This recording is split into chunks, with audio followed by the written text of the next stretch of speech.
Peace and blessings to everybody out there. Welcome back to the Fake World Podcast. This is your boy BobbyVILN. I am back with another video.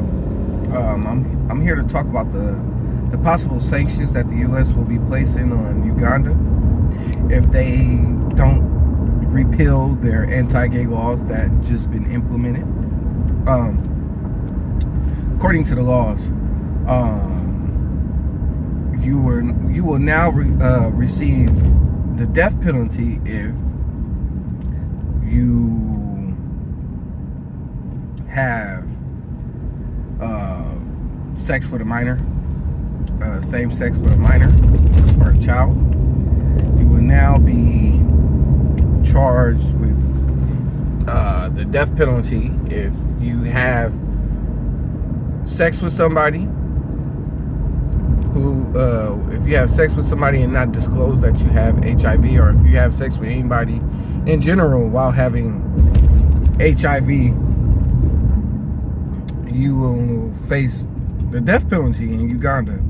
Not only that, if you pretty much have any type of homosexual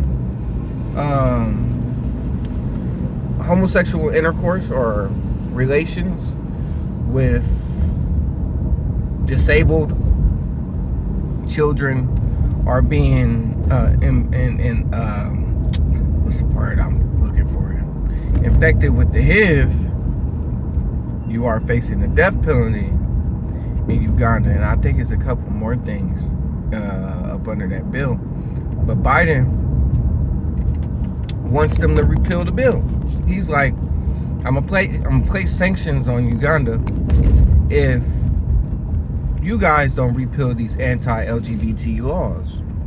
And when he mean by sanctions, he's gonna cut off ties when it comes to the HIV relief bill that they have with Uganda.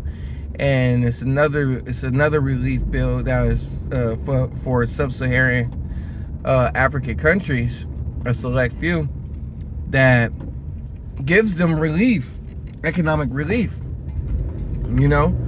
But that's not only affecting the government, that's also affecting the ordinary Ugandans, if that's the proper term to use for the citizens. It's going to send them in an economic downfall, so to speak, from what I've been reading. But why does, this is just my opinion, this is just a question that I have, why does the U.S. have so much smoke for Uganda when it comes to their anti-LGBTQ laws, as opposed to Qatar or Saudi Arabia, Pakistan, United Arab Emirates, Afghanistan, Egypt? All of these countries that I just named are allies with the U.S., and they all have anti-alphabet laws, LGBTQ laws.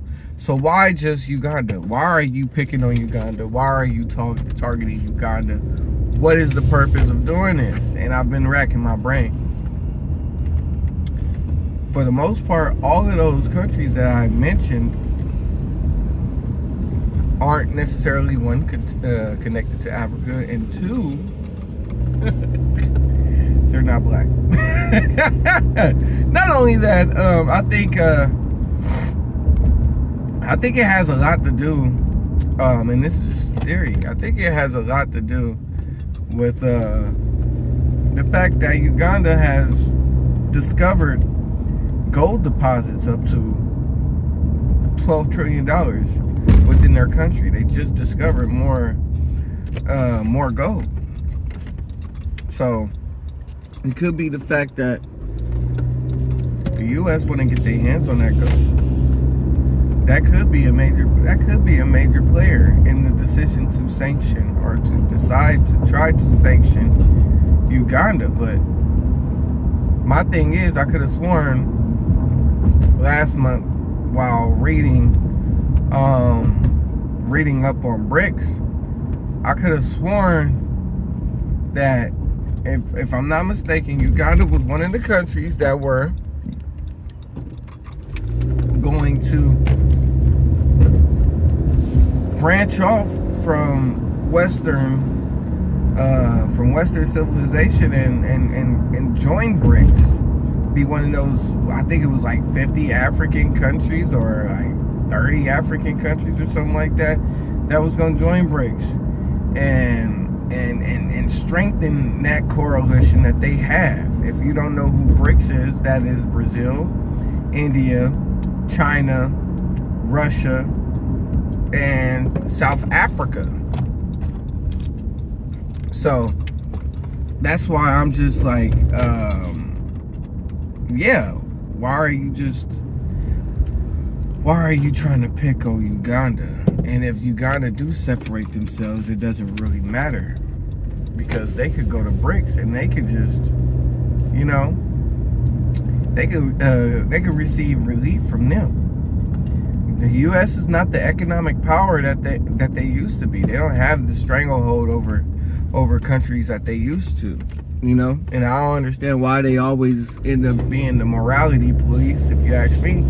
Because if you really look at these laws is not going to affect the U.S. in the slightest, actually, economically or anything. There's not going to be any type of effect when it comes to foreign policy, when it comes to these laws being implemented in Uganda. I feel like the U.S. is just trying to flex their power and bully Uganda into dispelling these laws or repealing these laws, just so they can say, yeah, we did that. And for them to be using the alphabet laws, I wonder how much power that the alphabet money has within our government. Because for that to trickle into U.S. foreign affairs, that's kind of a flex of power, if you ask me. Unless they was just using it as an excuse to sanction Uganda because they weren't included in the gold deal, or whatever the case may be, because Uganda set up a mining deal with China when it came to those new gold deposits that they discovered. So that could be another reason. But for the most part, this is nothing foreign to the U.S. The U.S. always sanction countries that don't do what they want them to do. They always try to bully countries into doing what they want them to do. This is nothing new. This is nothing new at all. They've been doing this since like 94, actually longer than that. You know? But it is what it is. We're going to see how this plays out. Because if the sanctions don't work, they're going to try to change regimes. So they might try to put boots on the ground to go into Uganda. So they're going to come up with some type of weird excuse to jump into Uganda. They had an excuse for what, like Iran or Iraq or whatever, when it came to the weapons of mass destruction.